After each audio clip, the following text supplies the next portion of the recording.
सोने की चैन और सोने की अंगूठी।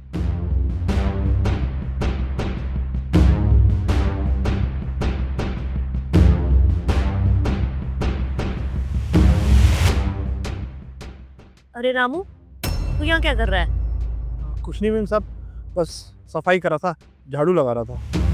अच्छा ठीक है। एक मिनट, ये मेरी अंगूठी और मेरी चैन कहाँ गई? अंगूठी और चैन सब पता नहीं। अंगूठी चैन मैं तो अभी आया हूँ बस झाड़ू लगाने के लिए। और ये मेरे हाथ में लोशन कैसे लगा हुआ है? शायद बेडशीट पर गिर गई होगी या आप लगा के सोई होंगी, इसलिए आपको ऐसा लग रहा है। रामू सच सच बता, मुझे अच्छे से याद है कि जब मैं सोई थी तो मेरे हाथ में अंगूठी और गले में चैन थी, और अब उठी तो नहीं है। कहाँ गई एकदम से? मेम साहब, मेरे को ऐसा लगता है कि पड़ोस वाले घर में ना कल रात को चोर आए थे चोरी करने के लिए। उन्होंने चोरी कर लिया आपकी अंगूठी और चैन। अगर चोर आते तो और भी सामान लेके जाते ना। रामू, वो चैन और अंगूठी पुश्तैनी थी, माँ जी ने दी थी। अगर नहीं मिली तो दिक्कत हो जाएगी। जाओ जाके ढूंढ के लाओ उसे। ठीक है मैम साहब, मैं बाहर जाके ढूंढता हूँ। रुको, कोई कहीं नहीं जाएगा। अजय, मेरे हाथ में ना सोने की अंगूठी थी और गले में चैन, वो माँ जी ने दी थी। अब मिल नहीं रही, पता नहीं कहाँ गई। और जब मैं सोई थी तो मेरे पास ही थे, और अब पता नहीं कहाँ गई। मालिक, मेरे को लगता है कि मेम साहब ना अपनी अंगूठी और अपनी सोने की चैन के रख के भूल गई हैं। मैं भी ढूंढता हूँ, अगर माँ जी आ गई ना तो दिक्कत हो जाएगी। मैं ना एक बार बाहर ढूंढ कर आता हूँ। अरे रुक, आना कहीं नहीं जाएगा। और तुझे माँ जी की इतनी चिंता है तो जो चैन और अंगूठी तूने चुराई है चुपचाप निकाल के वापस दे दे मालकिन को। अजय, ये क्या बोल रहे हो तुम? चोरी रामू ने की है?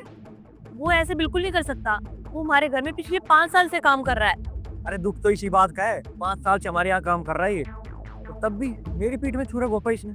नहीं अजय, तुम्हें ना कोई गलत फहमी हुई है। अरे मुझे कोई गलत फहमी नहीं हुई है, ठीक है? और तुम मुझे जाने के लिए मत बोलो। और तू अंगूठी और चैन निकाल के देता है चुपचाप या बुलाओ पुलिस को? साहब, पुलिस को मत बुलाओ साहब, मैं देता हूँ साहब।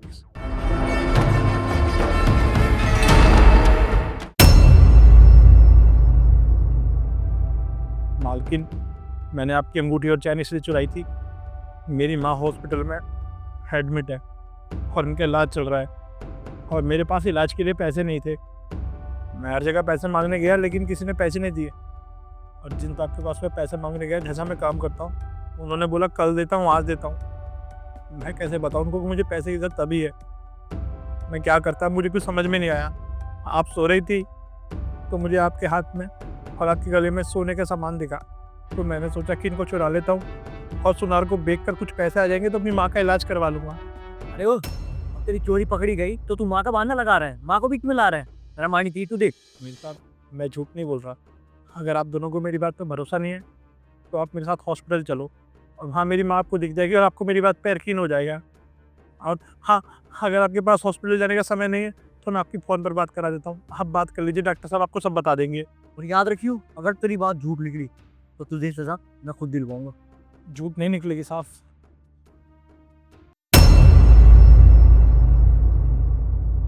हेलो, बेटा, कहाँ है तू? ये हॉस्पिटल वाले बोल रहे हैं बाहर निकाल देंगे, जल्दी आ। ठीक है माँ, मैं जल्दी आता हूँ।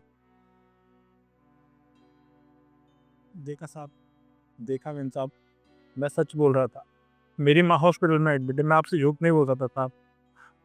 और अगर तुझे पैसे की जरूरत थी और तेरी माँ एडमिट थी तो तूने एक बार भी बताया क्यों नहीं हमें? ये चोरी करने की क्या जरूरत थी तुझे? साहब, क्या करता मैं, मेम साहब ने पिछले 2 महीने से मेरी तनख्वाह नहीं दी है। मेरे पास और कोई रास्ता नहीं था, इसलिए मुझे सब करना पड़ा। क्या बोल रहे हैं ये रामू? तुमने 2 महीने जिसकी तनख्वाह नहीं दी? वो आप जो मुझे रामू की सैलरी देते थे ना, उससे मैंने शॉपिंग कर ली। मुझे शॉपिंग करनी थी क्योंकि, और मैंने सोचा था कि मैं 3 महीने की सैलरी इकट्ठी दे दूंगी रामू को। अरे शर्म आनी चाहिए तुम्हें, तुमने अपने शौक के लिए इस गरीब की तनख्वाह रोक ली। एक बार इसके घर के हालात तो जान लेते। इसकी माँ हॉस्पिटल में एडमिट है, इसके ऊपर क्या बीत रही होगी, इसको पैसों की कितनी जरूरत होगी, और तुम ऐसा कर रही हो इसके साथ। रामू,